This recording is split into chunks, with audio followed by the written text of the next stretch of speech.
Você sabia que tem duas atitudes que a gente muitas vezes comete e que às vezes acaba afastando nossos próprios pacientes?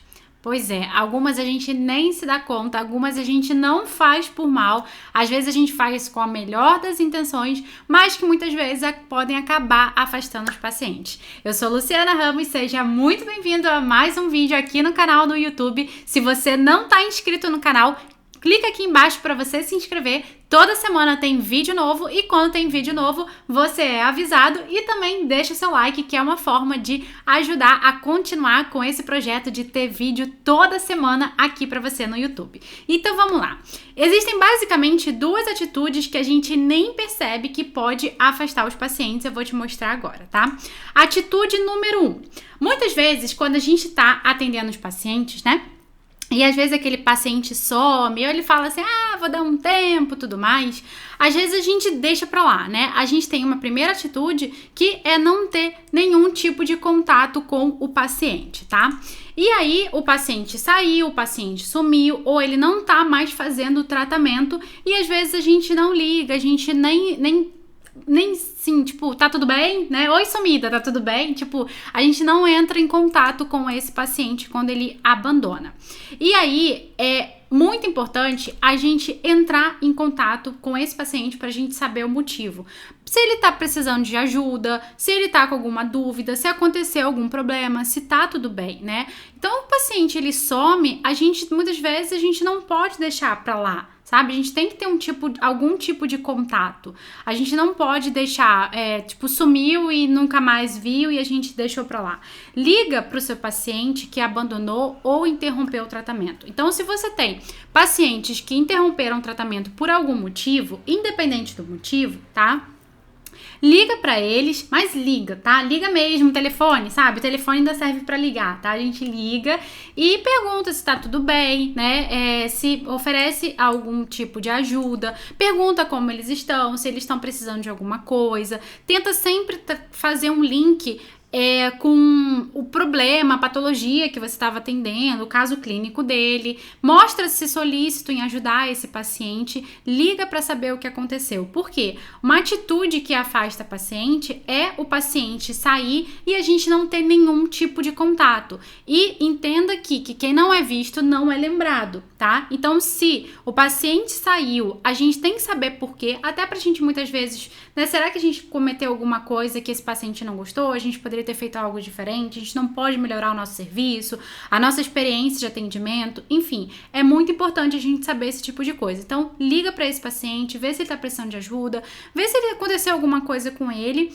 e é importante ter esse tipo de contato. Então, a atitude de não ter nenhum tipo de contato com os pacientes, ela afasta, tá? Ela afasta, o paciente vai ficar cada vez mais longe da gente. Então, não ter nenhum tipo de contato é uma atitude que afasta. A segunda atitude é a gente ter um excesso de contato com os pacientes, tá? E o que é isso? O paciente saiu ou não tá mais fazendo tratamento, o que muitas vezes a gente faz? Às vezes a gente, né, tipo assim, meu Deus, o paciente saiu, eu sei que esse paciente ele não pode ficar sem tratamento, ele não pode ficar em atendimento, ai meu Deus, a gente vai perder tudo que a gente fez até agora, né? Aí a gente fica ligando muito, fica mandando WhatsApp toda hora para voltar ou para fazer o atendimento, a gente tem um excesso de contato. E quando esse contato ele é feito individualmente, né? Porque a gente vai estar ligando para esse paciente, a gente vai estar mandando mensagem para esse paciente especificamente.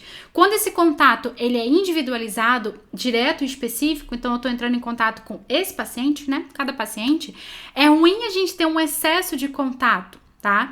Então, esse excesso de contato, ele pode causar um efeito oposto, que é, ao invés de, muitas vezes, as pessoas verem como ajuda, verem como uma preocupação no profissional, elas podem ver, muitas vezes, como uma importunação. Passou um pouquinho do limite, sabe? E isso pode acabar afastando esses pacientes. E muitas vezes, é aquilo que eu falei, a gente faz com a melhor das intenções.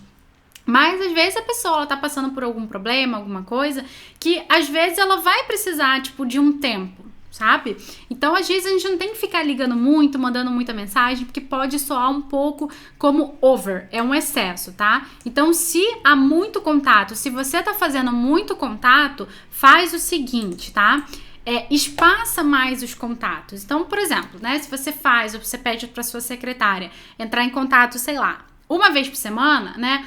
Então vamos passar primeiro de 15 em 15, 3 em 3 semanas, uma vez por mês, né? Uma por trimestre, enfim, espaça mais os contatos. Não interrompe porque vai ser uma coisa muito abrupta, sabe? Então, assim, espaça mais os contatos, dependendo do que for, tá? Aí é que tá. Como eu sei que eu vou espaçar os contatos, Lu? Qual eu sei que o tempo ideal para eu espaçar? Tipo assim, se eu espaço para uma vez por semana, se eu espaço para 15 em 15 dias, uma vez por mês. Depende. Você vai ter que ter um feeling bem treinado para você perceber como é que tá sendo a receptividade de cada paciente com as ligações, com as mensagens que você faz e você tentar achar o equilíbrio para cada um deles. Por exemplo, se tá tentando ligar, né? E se tá mandando mensagem, tá tentando ligar, não atende, se tá mandando mensagem, não responde, deixa a pessoa quietinha, tá?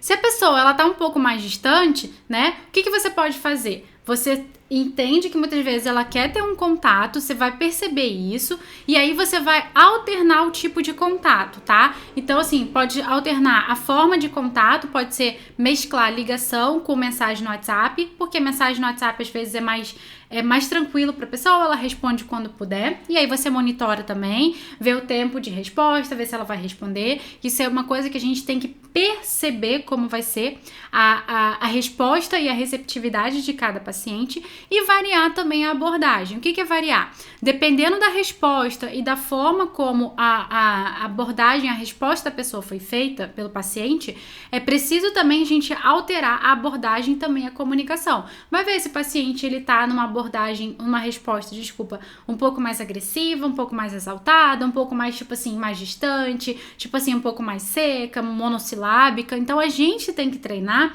a nossa habilidade de comunicação. Entenda que comunicação envolve o que a gente fala, o que a gente escuta, né, lê numa mensagem escrita e a interpretação que a gente faz disso tudo. Então é muito importante a gente treinar a nossa comunicação como um todo. Comunicação não é só o que a gente fala, tá? Então é importante você perceber como vai ser a resposta desses pacientes para você tomar as atitudes mais certas. Então é como se tivesse um fluxograma, tipo assim, o paciente, ele não respondeu, aí vem pra cá, tipo assim, então eu vou deixar ele quietinho um tempo. Paciente respondeu, aí eu vou ver, tá, como ele respondeu? Respondeu um pouco mais distante. Então eu vou espaçar e vou, mandar uma mensagem mais tranquila, né, e vou monitorar também. Então a gente vai vendo, a gente vai traçando esse fluxograma, tá, pra gente ver como é que vai ser a melhor abordagem com cada paciente e com cada resposta que eles vão dando. Então não existe, tipo assim, você vai ter que fazer isso com todos os pacientes. Não, porque as pessoas são diferentes e a gente precisa aprender a entender sobre as pessoas e como é que a gente vai se comunicar e a gente vai lidar com cada pessoa. Então, por isso que a gente desenvolver bem a nossa habilidade de comunicação é muito importante, porque a gente não precisa ter frase pronta, né? Porque frase pronta, se a gente esquece, danou, né? A gente precisa entender a comunicação, entender e treinar a habilidade de comunicação pra gente saber ali na hora como vai ser a melhor forma que a gente vai proceder com cada pessoa, tá? E aqui a gente tem uma lição muito importante disso aqui tudo, né? Às vezes eu fico pensando, meu Deus do céu, atitude 1 é não ter nenhum tipo de contato, afasta. Atitude 2, ter muito contato, afasta. Meu Deus, o que eu vou fazer? Então, aqui é importante a gente entender que a diferença entre o remédio e o veneno é o quê? É a dose, né? Então, a gente precisa equilibrar, a atitude. Porque aqui nesse caso, a gente tem duas atitudes no extremo, né? A gente tem uma atitude extrema de muitas vezes a gente não ter nenhum contato com o paciente que interrompeu ou parou. E a gente tem uma atitude extrema de ter muito contato e às vezes até tá importunando a pessoa. Então, o que a gente tem que fazer?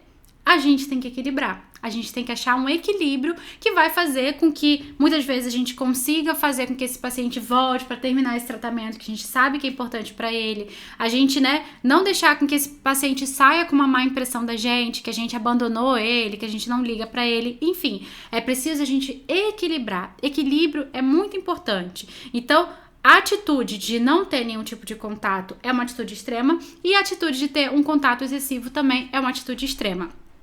É preciso também a gente entender, isso aqui é muito importante, tá?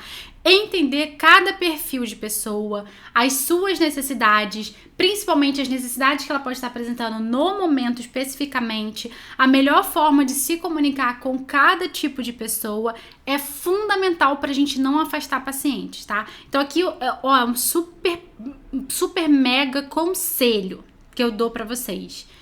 Tem que aprender a entender pessoas, porque a gente atende pessoas, mas a gente precisa não saber tudo sobre somente patologia, sobre quadro clínico dela. Isso é importante? Super, é o nosso trabalho. Mas também é o nosso trabalho fazer com que o paciente, ele tenha o que ele veio buscar, que ele não interrompa o meio do tratamento, que ele não se desmotive, que ele não fique, né, muitas vezes querendo sair, querendo abandonar, saia, ou tipo, enfim, é o nosso trabalho também, né? E às vezes a gente só vai entender isso na prática. Então, o desenvolvimento da habilidade da comunicação é vital. É vital mesmo para o melhor relacionamento com os nossos pacientes. Então, a comunicação, ela precisa ser muito bem trabalhada com cada paciente que a gente tem. E a dificuldade aqui é a gente entender que cada pessoa é única e eu preciso entender sobre pessoas e a melhor forma de me comunicar com cada uma dessas pessoas. Por quê? Tem pessoas que se eu me comunico de um jeito, elas vão achar, né, elas vão ficar tristes, vão achar que é muito. A gente falar muito manso com umas pessoas, ela pode ver também que interpretar que a gente, né, é uma pessoa, né, vai fazer a gente de gato e sapato, também acontece. Então, é a gente saber equilibrar isso, né, e saber lidar com cada tipo de pessoa e equilibrar isso muitas vezes quando a gente tem, né, um consultório com muitos pacientes, no ambiente coletivo, a gente precisa equilibrar para que a gente não seja vista, né, como tipo, ela é uma pessoa muito dura, muito carrasca, também é uma pessoa muito mole aí, muito banana, né? Tipo, equilibrar isso tudo para que a gente tenha uma melhor impressão com a maior parte das pessoas. Que com todo mundo, gente, é muito difícil, a gente não vai conseguir agradar todo mundo. Isso aí, entenda, é sobre a vida, mas a gente precisa achar o nosso equilíbrio pra gente conseguir melhores resultados, tá bom? Então, treina, desenvolve a sua habilidade de comunicação, que vai ser muito importante no desenvolvimento da sua carreira e do seu negócio, eu tenho certeza. Espero que você tenha gostado. Não deixe de dar o seu like aqui no vídeo e te espero na próxima semana. Beijo, tchau, tchau!